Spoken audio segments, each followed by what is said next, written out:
The 15 finals. It's something I've wanted to ask you about a long time. Did you feel like you deserved MVP in that finals? And number two, as sort of the one missing piece of the resume for the haters on Twitter, for the narrators on Twitter, how much did that sort of fuel you, motivate you, bother you? So the question, I feel like that I deserve it for sure, because I feel like comparison was the saying, comparison is a thief of joy. Right? It's another Jeff Van Gundy quote. Is it?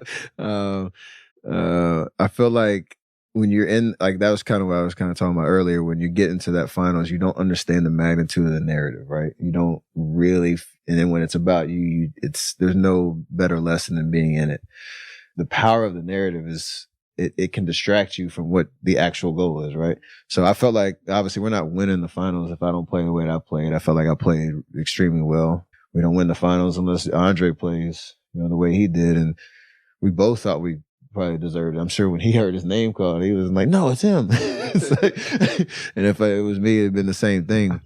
Even when KD wins it twice, because it's the same kind of conversation. Like, I can go home and put my head on the pillow and know, like, we're not winning unless I do my job. Unless you go for 27, 8, and 8 both years. Yeah, exactly. Yeah. No, you suck, dude. You didn't win MVP. You suck.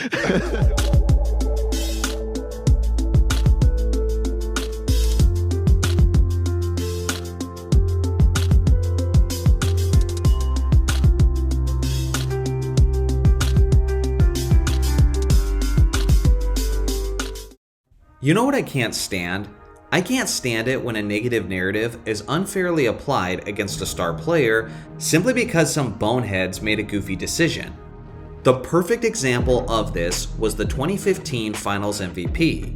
You guys all know this series.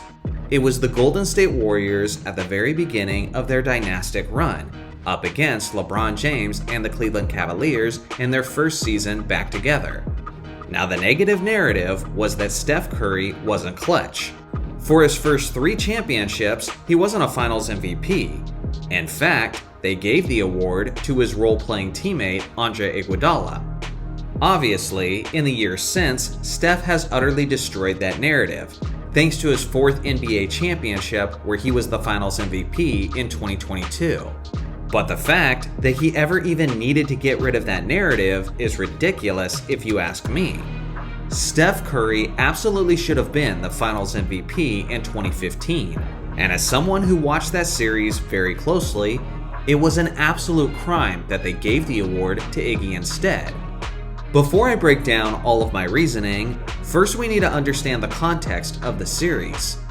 Unsurprisingly, much of the talking points about the series revolved around LeBron James, and for good reason. For one, he was an extremely short-handed superstar. The Cavaliers' third option, Kevin Love, was lost in Game 4 of the first round due to Kelly Olynyk dislocating his shoulder. To make matters worse, their second option, Kyrie Irving, got injured in Game 1 of the finals, ending his season on the spot. This meant that LeBron had to go to battle with this up-and-coming Warriors team without his 2 best supporting stars. James was so short-handed that he needed guys like Timothy Mozgov and Matthew Dellavedova to step up and be some of his best supporters. Naturally, James had to carry the offense for any hopes of success, and the fact that LeBron managed to push the series to 6 games is extremely commendable in and of itself. Now on the series, LeBron averaged 36 points, 13 rebounds, and 9 assists, on just under 40% shooting from the field. And as you'd expect, much of the Finals MVP talk was centered around him. Throughout the series, analysts were asking if he should be the first player since Jerry West in 1969 to be given the Finals MVP despite playing for the losing team. And yet, they gave the award to Andre Iguodala, mostly for the good job he did defending LeBron. So let me get this straight. LeBron was so good that he nearly won the Finals MVP on the losing team, but also Iguodala contained LeBron to such an extent that he gets the Finals MVP? How the hell can those two things be true simultaneously? Those 2 points are complete contradictions to one another. I understand that LeBron shot under 40% from the field, but he was the only reason they were in the series in the first place. And they gave the award to the Warrior who was defending the guy who averaged 36, 13, and 9. Seriously, it sounds just as ridiculous as when I first heard it 10 years ago. Yeah, it wasn't Steph Curry's best playoff series of his career, but he still averaged 26, 6, 5, and 2 steals on 44% shooting. For goodness sake, he led the Warriors in both points and assists by a significant margin, and he was second on the team in steals. On top of that, Steph was huge in a pivotal fifth game where he scored 37 points on 56% shooting and 54% from three-point range. And what was Iguodala doing in that pivotal game?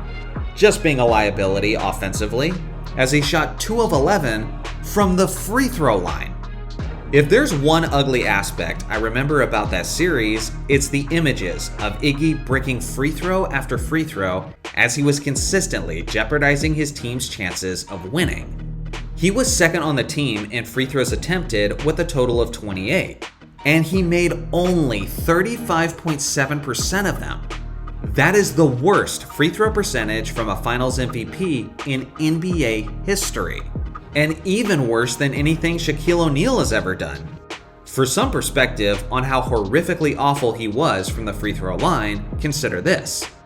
If Shaquille O'Neal came out of retirement and missed his next 5,000 free throws straight, he would still have a greater career free throw percentage than the percentage that Iggy shot in the 2015 NBA Finals. With all things considered, not only was it ridiculous that they didn't give Steph the Finals MVP award, but I genuinely think it has a legitimate argument for being the worst screw-up of an award winner in NBA history. It was that bad. Now listen, I'm not saying Iggy's impact was worthless, or that he was some kind of net negative. Absolutely not.